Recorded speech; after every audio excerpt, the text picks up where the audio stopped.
Oke, Prof. Burhan, apakah memang ada indikasi makar dan terorisme dalam aksi kemarin, Mas Burhan? Ya, memang kalau kita amati ya, eh, insiden atau kerusuhan yang belakangan terjadi dibanding dengan pola-pola sebelumnya itu ada perbedaan yang mendasar ya. Jadi belakangan lebih targeted, lebih mengarah pada beberapa oknum tertentu, elit ya, yang disasar. Saya menyebutnya dengan istilah political purge.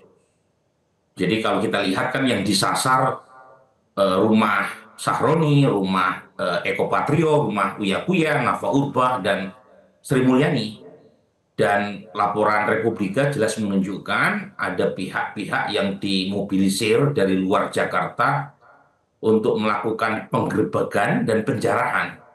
Nah, beberapa alamat rumah yang disasar itu sama sekali nggak pernah muncul di publik. Misalnya Bu Sri Mulyani itu nggak pernah flexing. Ya. Kalau beberapa rumah atau elit tokoh lain kan mungkin pernah diwawancarai oleh media atau podcast. Jadi ketahuan alamatnya. Nah, saya sendiri baru tahu rumah Bu Sri Mulyani ada di Bintaro karena ada penjarahan itu. Jadi artinya memang tidak bisa diabaikan, ada pihak-pihak tertentu yang mencoba mengail di air keruh. Meskipun menurut saya Presiden bukan sekedar melihat dari aspek koersi mereka yang mencoba berniat buruk, menunggangi ya, aksi-aksi massa, tetapi juga melakukan refleksi. Ini penting ya, Kevin, karena menurut saya real, kegelisahan di masyarakat itu real. Jadi ada ratusan ribu kalau tidak salah bergerak di banyak kota, itu pasti ada dasarnya. Ya. Mungkin saja ada dalam yang memanfaatkan kegelisahan publik itu, tetapi sebaiknya pemerintah mengadres akar masalahnya. Nah, akar masalahnya itu menurut saya adalah tekanan ekonomi belakangan yang menurut saya tidak bisa dimatikan sekedar dengan menerbitkan laporan BPS pertumbuhan ekonomi kuartal kedua 5,12%. Karena faktanya daya beli kita melemah, harga beras meningkat, ya. Kemudian ini data yang sangat mencengangkan, ya. Aspiring middle class meningkat, kelas menengah drop.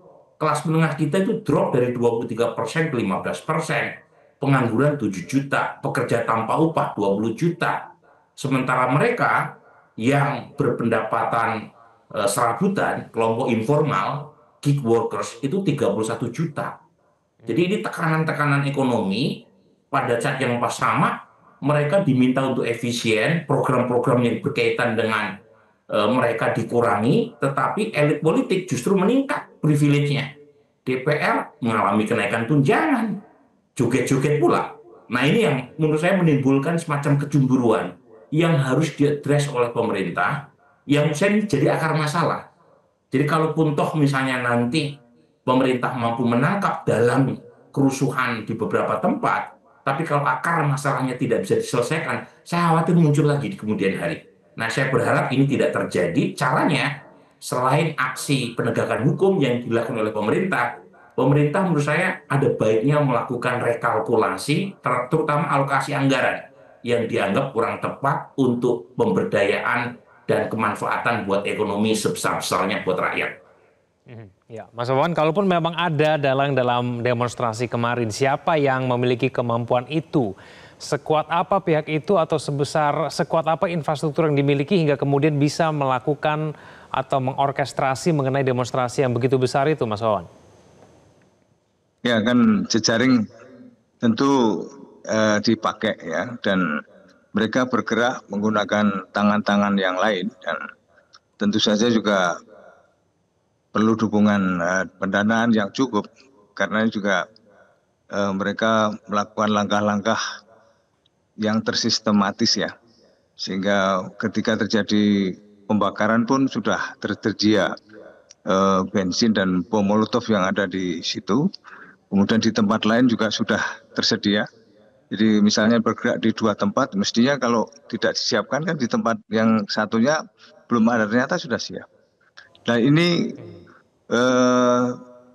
kemudian pergerakan tiba-tiba adik-adik kan yang tadinya murni, mereka selama ini kan juga pernah menduduki DPR itu kan, dan DPRD bukan hanya sekali aja.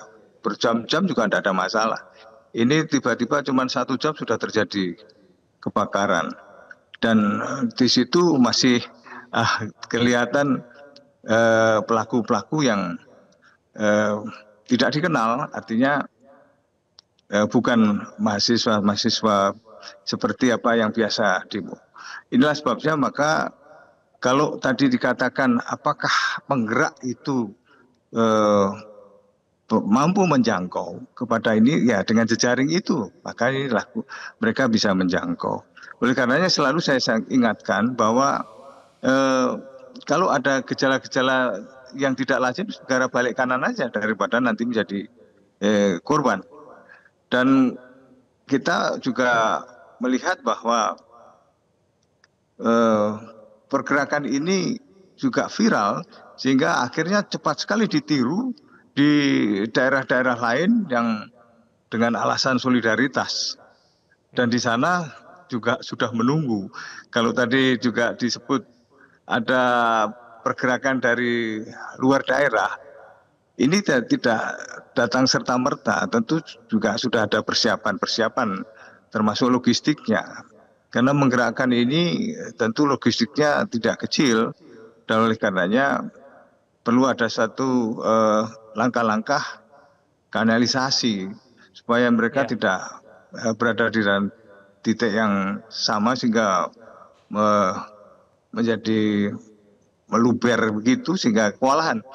Tapi saya juga melihat bahwa aparat keamanan juga sudah melakukan apa yang di SOP, yang ada di SOP, meskipun terjadi pelanggaran-pelanggaran yang ada, tapi sudah dilakukan penindakan sehingga penindakan disiplin oleh Ankum ini juga ingin memberikan satu kesan bahwa tidak ada pelanggaran-pelanggaran HAM yang dilakukan dan diizinkan kan begitu. Oleh karenanya kita semua dalam kondisi capek, ya bergerak dari subuh sampai tengah malam, tentu kadang-kadang lost control. Inilah yang perlu dijaga bersama-sama. Dan yang kita sayangkan memang ada jatuh korban meninggal, dan saya secara pribadi juga menyampaikan turut berduka cita atas jatuhnya korban ini, dan kita ingin mengambil hikmah supaya ini kalaupun nanti adik-adik menyampaikan aspirasi, dipersilakan, memang itu hak konstitusional. Hanya tetap rambu-rambu ini tidak boleh dilanggar, karena dalam demokrasi ada 3 hal: kebebasan, kesetaraan, dan aturan.